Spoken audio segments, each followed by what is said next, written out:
Crise politique en Israël, crise sanitaire, mais aussi crise sociale. Ce week-end, de violents affrontements ont éclaté à Bnei Brak, dans la ville israélienne de Bnei Brak, alors que la police tentait de faire respecter les restrictions du confinement. Et ce n'est pas la première fois qu'on parle de telles tensions. C'est un des sujets, justement, que l'on va traiter ce matin avec notre invité, le journaliste et blogueur Jacques Benilouche, fondateur du blog Temps et Contretemps. Jacques Benilouche, bonjour. Bonjour à vous et aux auditeurs. Merci d'être avec nous ce matin. Alors je le disais, des affrontements très violents hier matin, notamment à Bnei Brak, entre la communauté orthodoxe et des policiers qui étaient venus fermer des écoles ouvertes illégalement. Un peu plus tôt dans la journée, selon le journal Haaretz, la police israélienne était pourtant parvenue à un accord avec les chefs de plusieurs yeshivot de Bnei Brak, un accord secret pour ne pas imposer le confinement dans la ville orthodoxe en échange d'une non-agression en cas d'intervention de la police. Ce sont des informations quand même assez étonnantes. Quelle est la situation aujourd'hui dans le pays concrètement, Jacques Benilouche ? La situation est très grave dans les zones religieuses orthodoxes parce que c'est l'endroit où il y a le plus de contaminés.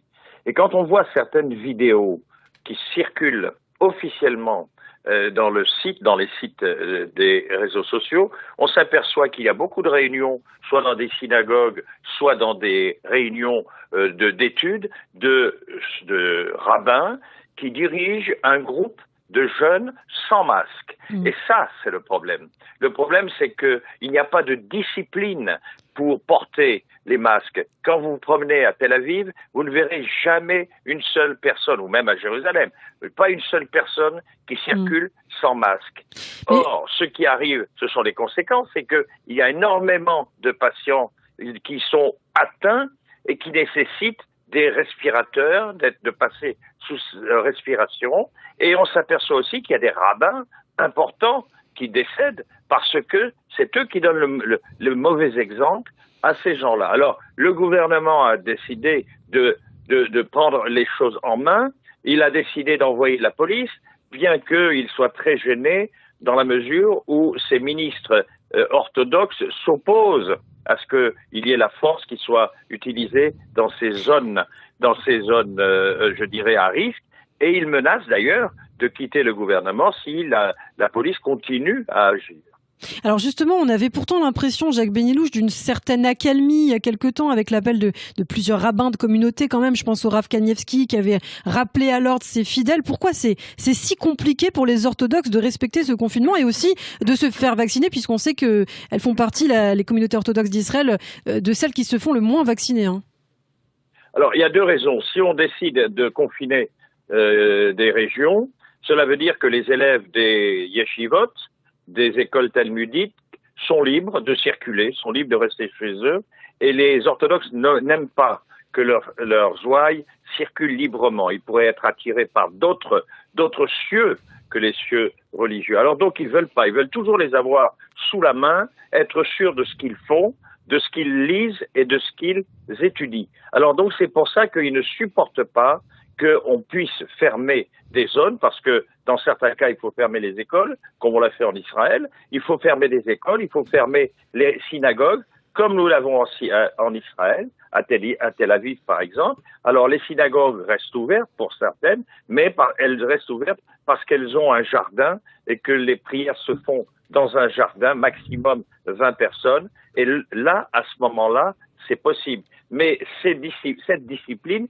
n'est pas applicable quand vous avez des yeshivot de 200 élèves. 200 élèves qui ne peuvent plus étudier, c'est un risque pour eux d'en perdre. Parce que quand on n'a rien à faire, on circule, on voit peut-être même, on est sous Internet pour certains, et on risque de perdre ces éléments-là. Voilà où est le problème. On ne peut pas laisser les jeunes s'ils ne sont pas sous contrôle permanent de leur rabbin et de leurs professeurs. Alors de la crise sanitaire, on en parle aussi par ailleurs sur la scène politique, et ce week-end le Premier ministre israélien et le ministre des Finances Israël Katz annonçaient leur intention de présenter un plan de grande ampleur, très complet, destiné selon eux à relancer l'économie du pays durement touchée, on le disait, par la crise du coronavirus. Et étrangement, la semaine dernière, le procureur général Avichai Mendelblit mettait en garde justement le ministre des Finances contre un plan économique électoral à 2 mois du 4e scrutin qui serait destiné donc à servir les intérêts de la campagne. Est-ce que c'est un coup de poker politique, dirais-je, de Benyamin Netanyahou, selon vous ? il n'y a pas d'autre possibilité pour le gouvernement que de attendre éventuellement la réouverture des commerces et des centres commerciaux. C'est là où le gouvernement va pouvoir ramasser de l'argent avec la TVA et il aura la possibilité de ne plus payer les subventions, etc. Donc, la seule issue, le seul moyen de régler la situation, ce n'est pas de donner des aides. On parle d'aides de 400 shekels, 500 shekels. Vous divisez par 4, vous voyez que ça fait 100 € à peu près. Ce n'est pas en donnant systématiquement à tous les Israéliens une aide de ce genre qu'on va régler le problème. Il est préférable de bien cerner la situation, d'attendre 1 ou 2 semaines que les chiffres s'améliorent, et à ce moment-là, l'ouverture des commerces, des écoles et évidemment des compagnies d'aviation qui vont permettre à tout le monde de pouvoir voyager, ce sont les seules solutions. Donner aujourd'hui, faire un plan, alors que nous sommes, je dirais, à la veille quand même de la résolution du Covid, parce que les chiffres diminuent. On a de plus en plus, on a à peu près 2 millions de vaccinés, 2,5 millions de vaccinés. Il y a à peu près 1 million de vaccinés de la deuxième piqûre. C'est celle qui permettra une immunité pratiquement totale à 95%. Donc c'est pas le moment parce qu'on est en période d'élection, de trouver des solutions temporaires. Il faut une solution définitive. Les commerces souffrent, les restaurants souffrent, tous ces gens-là qui apportent, les boutiques souffrent. Donc il faut leur dire, on va encore faire un effort d'1 à 2 semaines, on pense que c'est jusqu'à la fin du mois, et à partir de ce moment-là, je pense que le commerce va repartir et tout le monde sera content. Mais des solutions temporaires n'apporteront rien. C'est typiquement de manière électorale. Vous le dites, les Israéliens souffrent. Jacques Benilouche, et justement un mot de ces chiffres aussi. La hausse du chômage en Israël, conséquence directe de la crise sanitaire. 150 000 nouveaux chômeurs depuis le début du 3e confinement. C'est ce que rapportait hier le service israélien pour l'emploi. 70% sont des femmes. Ensuite viennent les jeunes. Et puis l'autre partie de la population, ce sont les quinquagénaires qui sont le plus touchés par la crise actuelle. Comment vous l'expliquez ? Alors, pour les femmes, c'est facile. Étant donné qu'il n'y a pas d'école, elles doivent garder les enfants. Et quand elles gardent les enfants, elles ne vont pas au travail. Alors, il n'y a pas beaucoup de sociétés qui acceptent, ma fille, par exemple, travaille sous Internet.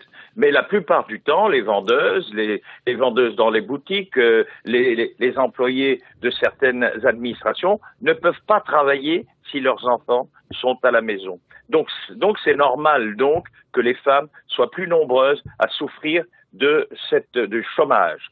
Alors il y a aussi le fait que tout un tas, comme je le disais, tout un tas de commerces de proximité sont fermés. Ne serait-ce que les coiffeurs sont fermés. Ne serait-ce que les boutiques. Moi je comprends pas. Il y a des moments où je me pose la question.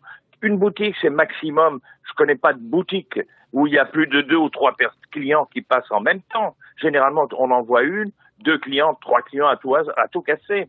Pourquoi on ferme les boutiques? D'abord, c'est un centre de vie.